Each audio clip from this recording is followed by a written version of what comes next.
Magandang umaga mga kababayan. Ito ang inyong 24 oras na pagtataya ng panahon na inilabas ng Pag-asa ngayong alas 4 ng umaga nitong Miyerkules, ika-10 ng Hunyo 2026. At ngayong umaga, ang weather situation ay nagpapakita ng isang bahagyang positibong pagbabago mula kahapon. Ang Zambales ay hindi nakasama sa listahan ng mga lugar na may scattered rains at thunderstorms mula sa southwest monsoon, ngunit ang Ilocos Region, Batanes, at Babuyan Islands ay patuloy na nararamdaman ang buo at seryosong epekto ng habagat ngayong umaga.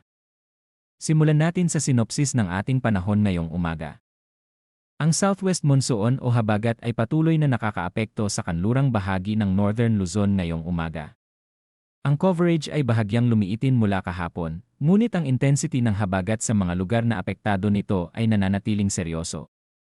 Ang pattern na ito ay nagpapakita na ang southwest monsoon ay nagbabago ng kanyang abot at focus sa bawat araw, ngunit ito ay nananatiling aktibo at nagdadala ng tunay na weather hazards sa mga lugar na nasa ilalim ng kanyang direktang epekto.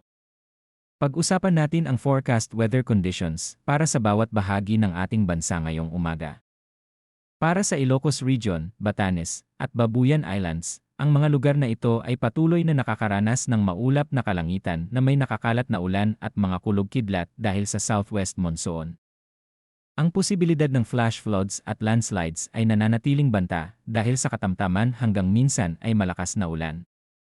Para sa Ilocos Region, ang patuloy na scattered rains at thunderstorms sa nakaraang maraming araw ay nagdulot ng patuloy na soil saturation sa maraming lugar. Ang lupa na matagal ng basa ay mas madaling mag-landslide at bumaha, kahit na ang ulan ay hindi masyadong malakas sa isang partikular na sandali. Para sa lahat ng mga residente ng Ilocos Region, lalo na ang mga naninirahan sa mga lugar na malapit sa mga bundok at ilog, ang mensahe ngayong umaga ay malinaw. Manatiling mapagmatsyag at handa para lumipat sa mas ligtas na lugar kung kinakailangan. Para sa Batanes at Babuyan Islands, ang patuloy na epekto ng southwest monsoon ay nagdadala ng malakas na ulan at hangin sa ating pinakahilagang mga isla ngayong umaga. Para sa lahat ng mga residente ng Batanes at Babuyan Islands, manatiling mapagmatsyag at regular na suriin ang mga opisyal na advisory ng Pag-asa para sa pinakabagong impormasyon. Para sa Metro Manila at natitirang bahagi ng bansa, ang bahagyang maulap hanggang maulap na kalangitan na may mga isolated na rain showers o thunderstorms ay inaasahan dahil sa localized thunderstorms.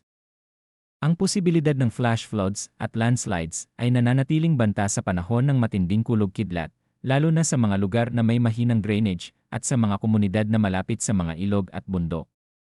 Para sa Metro Manila, kahit na ang opisyal na weather system ay localized thunderstorms lamang ngayong umaga, ang mga residente ng ating lungsod ay hindi dapat maging complacent. Ang very moist na atmosphere na dulot ng aktibong habagat sa northern Luzon ay maaaring mag-trigger ng malakas at mabilis na localized thunderstorms sa Metro Manila lalo na sa hapon at gabi. Manatiling alerto at handa sa posibilidad ng urban flooding ngayong araw. Para sa kondisyon ng hangin at karagatan ngayong umaga, para sa northern Luzon, ang hangin ay moderate hanggang malakas mula sa timog patungo sa timog kanluran, na may coastal waters na moderate hanggang magaspang at umabot sa 1.5 hanggang 3.1 metro. Ang mapanganib na kondisyon ng karagatan sa northern Luzon ay nananatili ngayong umaga, katulad ng nakaraang ilang araw. Ang 3.1 metro na alon kasama ang moderate hanggang malakas na hangin ay isang napakamapanganib na kondisyon para sa lahat ng uri ng maliliit na sasakyang dagat. Para sa lahat ng mangingisda at maritime operators sa northern Luzon, kasama ang mga nasa Batanes, Babuyan Islands, at Ilocos Region, ang mensahe ngayong umaga ay nananatiling absolutong malinaw. Huwag maglayag. Ang mga kondisyon ng karagatan ngayong umaga ay hindi ligtas para sa maliliit na sasakyang dagat. Ang inyong buhay at ang buhay ng inyong mga kasama ay mas mahalaga kaysa sa anumang kita o huli. Para sa natitirang bahagi ng bansa, ang hangin ay magaan hanggang katamtaman mula sa timog silangan patungo sa timog kanluran, na may coastal waters na 0.6 hanggang 1.5 metro. Ang mga lugar na ito ay manageable para sa maritime operations ngayong umaga, ngunit ang regular na pagsuri ng weather updates ay palaging inirerekomenda bago maglayad. Para sa temperatura at halumigmig ngayong umaga, ang panahon ay nagpapakita ng stable na kondisyon mula kahapon.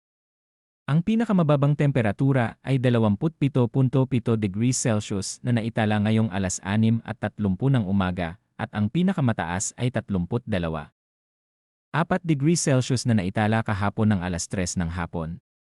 Ang temperatura ay nananatiling moderate, nagpapakita ng cooling effect ng aktibong southwest monsoon sa ating bansa. Ang pinakamababang relative humidity ay 58% ngayong alas 2 ng hapon at ang pinakamataas ay 87% ngayong alas 5 ng umaga. Ang mataas na humidity sa umaga ay nagpapakita ng patuloy na moist na atmosphere na nagdadala ng mas mataas na posibilidad ng malakas na ulan sa maraming bahagi ng bansa ngayong araw at gabi. Kasabay ng ating weather monitoring ngayong umaga, nais naming ipaalala sa lahat ang napakamakabuluhang announcement na aming ibinabahagi kahapon. Ang DOS Pag-asa ay opisyal na kumpirmado na ang mga kondisyon ng El Nino ay naroroon na sa Tropical Pacific. Na may mahigit sa 80% posibilidad na ito ay magiging isang full-blown El Nino event na mananatili hanggang sa unang bahagi ng 2027. Ang El Nino at ang kasalukuyang aktibong habagat ay magkasamang nagbibigay ng komplikadong weather picture para sa ating bansa sa mga darating na buwan. Habang ang habagat ay nagdadala ng ulan sa kanlurang bahagi ng ating bansa ngayon, ang mas malawak na epekto ng El Nino ay maaaring magdulot ng mas kaunting ulan sa maraming lugar sa mga darating na buwan. Lalo na sa pagtatapos ng rainy season at sa simula ng dry season ng 2027. Para sa astronomical at tidal na impormasyon para sa Metro Manila ngayong araw, ang araw ay sumikat ng alas 5:26 at lulubob ng alas 6:25. Ang buwan ay sisikat ng alas 12:53 ng madaling araw at lulubob ng alas 1:28 ng hapon. Ang illumination ng buwan ngayon ay 28%, nagpapakita na ang buwan ay patuloy na humihina at malapit ng maging bagong buwan sa mga darating na araw. Para sa lahat ng local government units at disaster risk reduction officials sa Ilocos Region, Batanes, Babuyan Islands, at Northern Luzon, ang mensahe ngayong umaga ay nananatiling malinaw. Tiyakin na ang inyong early warning systems ay fully operational. Tiyakin na ang inyong mga evacuation centers ay standby at handa. At tiyakin na ang inyong mga komunidad ay nananatiling informed tungkol sa lahat ng weather threats ngayong araw. Ang susunod na weather update ay ilalabas ngayong alas 11 ng umaga. Manatiling ligtas, manatiling handa, at manatiling informed mga kababayan. Ang habagat ay nandito. Ang El Nino ay nagsisimula. At ang ating bansa ay kailangang maging handa para sa mga weather challenges ng kasalukuyan at ng hinaharap. Ito ang inyong weather team, laging nandito para sa inyo, laging nag-aalaga, at laging handa. Magandang umaga at maingat sa lahat.